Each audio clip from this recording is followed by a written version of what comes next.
ओम नमः शिवाय। आज हम जानने की कोशिश करेंगे कि महाशिवरात्रि के इस महान पर्व की शुरुआत कैसे हुई। यह कहानी है एक साधारण शिकारी की, जिसकी अनजाने में की गई भक्ति ने इस दिव्य त्योहार को जन्म दिया। तो चलिए इस अद्भुत कथा को शुरू करते हैं। बहुत समय पहले की बात है। एक छोटा सा गांव था जहां लुब्धक नाम का एक गरीब शिकारी रहता था। लुब्धक का जीवन आसान नहीं था। वह रोज जंगल में जाकर शिकार करता ताकि अपने परिवार का पेट भर सके। हालांकि वह जानवरों का शिकार करता था, लेकिन वह स्वभाव से निर्दयी नहीं था। उसके दिल में भगवान शिव के प्रति गहरी श्रद्धा थी। एक दिन हमेशा की तरह लुब्धक जंगल में शिकार के लिए निकला। वह दिन कुछ अलग था। दिन भर की मेहनत के बाद भी उसे कोई शिकार नहीं मिला। सूरज ढलने लगा और धीरे धीरे अंधेरा गहराने लगा। थकाहारा शिकारी जंगल के बहुत अंदर तक चला आया था और अब उसे घर लौटने का रास्ता भी समझ नहीं आ रहा था। रात का अंधेरा और घना होता जा रहा था। भूख और थकान से चूर लुब्धक अब सोचने लगा कि आगे क्या करे। जंगल में रुकने का मतलब था जंगली जानवरों का शिकार बनना। इसी उधेड़-बुन में उसने देखा एक बिल्व का पेड़।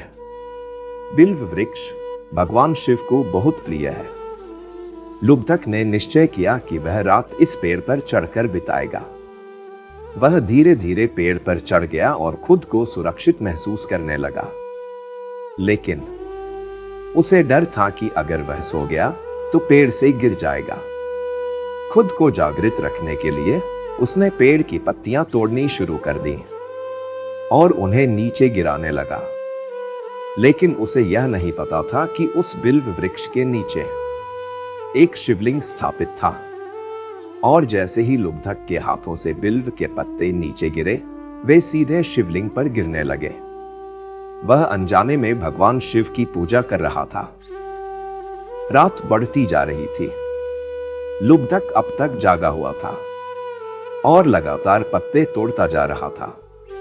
अचानक उसने नीचे सरसराहट सुनी। उसने देखा कि एक प्यासा हिरन तालाब के पास पानी पीने आ रहा था। शिकारी के मन में तुरंत शिकार का ख्याल आया। उसने तीर कमान उठाया और निशाना साधने की कोशिश की। लेकिन तभी हिरन ने कांपती आवाज में कहा, हे शिकारी, मुझे मत मारो। मैं एक मां हूं। मेरे छोटे छोटे बच्चे घर पर मेरी राह देख रहे हैं। मुझे उनके पास एक बार जाने दो। मैं वादा करती हूं, मैं वापस आऊंगी। लुब्धक के दिल में दया आ गई। उसने हिरनी को जाने दिया। थोड़ी ही देर में एक और हिरन आया। यह छोटा हिरन था।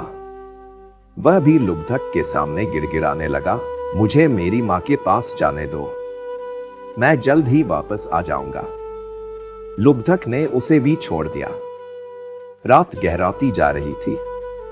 शिकारी का मन अब ऊहापोह में था। उसने कुछ भी शिकार नहीं किया था। फिर भी उसने उन जानवरों पर दया दिखाई थी।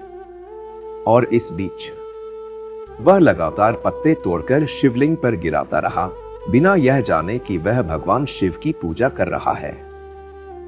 अब भोर होने लगी थी। शिकारी को समझ नहीं आ रहा था कि उसने जानवरों पर दया दिखाई, फिर भी कोई भी हिरन वापस नहीं आया। गुस्से में उसने सोचा, इन्हें धोखा देना ही था।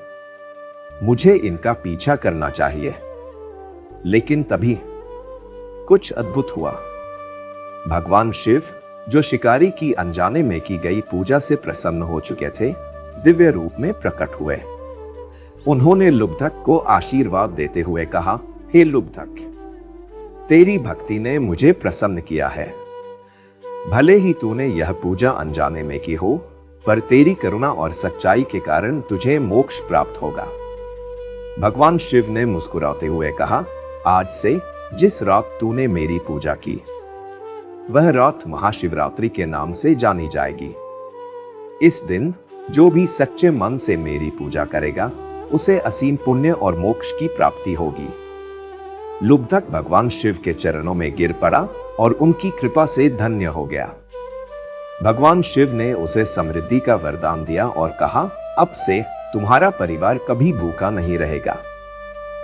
इस प्रकार एक साधारण शिकारी की अनजाने में की गई पूजा से महाशिवरात्रि की शुरुआत हुई। यह कहानी हमें सिखाती है कि सच्ची भक्ति सिर्फ बड़े बड़े अनुष्ठानों से ही नहीं, बल्कि छोटे छोटे सच्चे कार्यों से भी हो सकती है।